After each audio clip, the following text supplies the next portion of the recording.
What's up YouTube? Capital G here. So for you Fluffal players out there, for everybody out there who likes Fight First boys, I got a treat for you today. We are getting more Fluffal and Fight First supports in something called Fusion Enforcers. I'm not sure if this is one of those mini packs. It probably is very similar to Destiny Soldiers or Wing Raiders, High Speed Riders, where they're going to release more support for like the anime decks and whatnot. And this has me very excited, just the name alone, because if you guys don't know, I say it all the time. My favorite summoning mechanic in Yu-Gi-Oh is Fusion Summon. I like it more than Xyz. I like it more than Pendulum or Ritual or Synchro, and it's just my favorite, whether it be, you know, Fusion Summoning through contact, Fusion Summoning with like spells or whatever. I mean, even I guess there are a couple of traps that Fusion Summon. I don't like those, but in general, I like Fusion. I like the characters that play them, and I like the Fusion like archetypes, things like Shadows, Lunar Lights, Gem Knights I just love, and I have an affinity for even Melodious, even though they're basically crap. I still like them a lot. And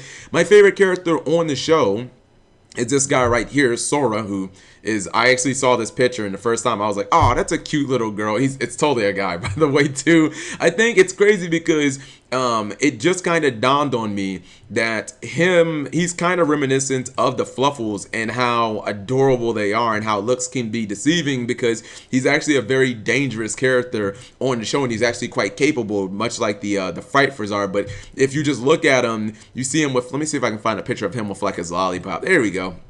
This isn't him eating the lollipop, but you know what I mean? Like, he looks like a very cute character, and you're like, cute just like the Fluffals. So anyway, I've already looked over these two cards. We talked about them on my stream. They're both really, really good. Like, they're much better than I would have actually thought they would be, because I don't know, some of the last Fluffal cards like haven't been that good, but these cards are fucking amazing. It's like they had different people design them or something like that.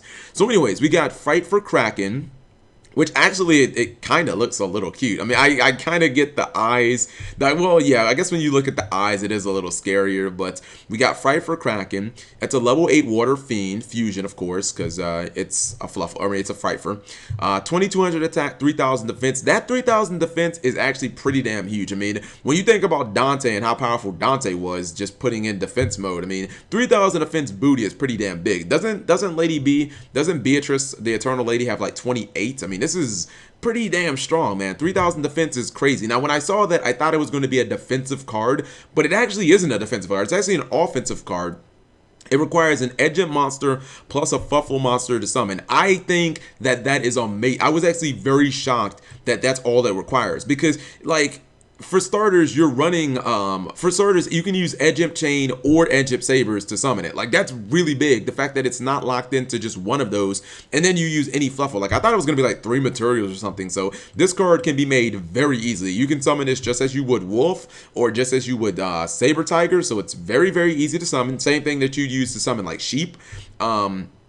It says, once per turn, you can target one monster your opponent controls, send that monster to the graveyard. During the turn that you activate this effect, this card cannot attack directly. Now, I think that effect is really good. It's just simple removal every single turn. You can just get rid of an opponent's monster. It sends to the graveyard. It does not destroy. So this actually works on, well, no, it wouldn't work on Magic Specters because they can't be targeted, but on things that cannot be destroyed with card effects, sending is not destroying. So that's pretty cool. And even though you can't attack directly, you can still attack your opponent's monsters. But the reason that they made it so that you can't attack directly is because of the second effect. This card can attack twice each per battle, or excuse me, oh my god, I can't read. This card can attack twice each battle phase. Wow, that when I saw that, I was like, dude. So basically, if I summon this into an open field, this card can do 4,400 damage by itself. And then the third effect is just even nuts. I was like, okay, they just icing on the cake. This card is just perfect. When this card, or excuse me, when a battle phase ends in which this card attacked,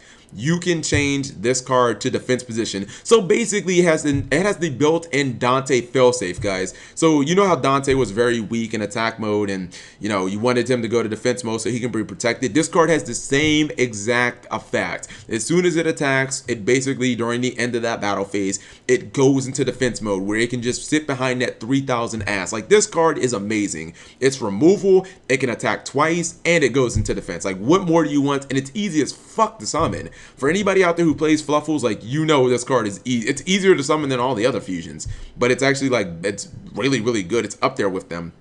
Then we have, obviously, one of the new Fluffals that can summon it. This is Fluffal Octo. It's a level 1 water fairy. Okay, maybe we want 1-for-1 infusions, maybe.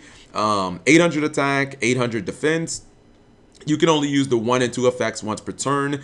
When this card is normal summoned or special summoned, you can target one Fluffal monster or Edge Imp monster in your graveyard, add that monster to your hand. This is so good.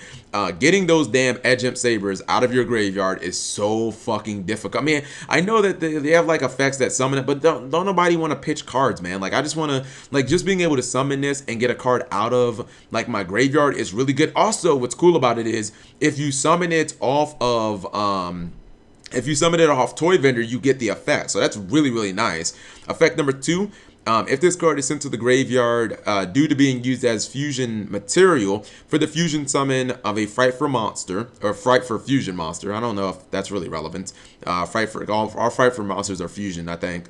You can target up to 2 banished monsters, return them to the graveyard. See, this is important. Anyone who plays the deck knows this makes your Fight for Fusions a lot better in the late game. This also makes your you can put your wings back in the graveyard and you can just reuse them and draw more cards, pop your Toy Vendors, and get your Fight for Fusions, or get other cards. Actually, I feel like, does Toy Vendor search Fight for Fusion? Or is that Edge Imp Sabers? Or excuse me, Edge Imp Chain. I could be getting those mixed up. The point is, this is a very, very good effect. Both of them.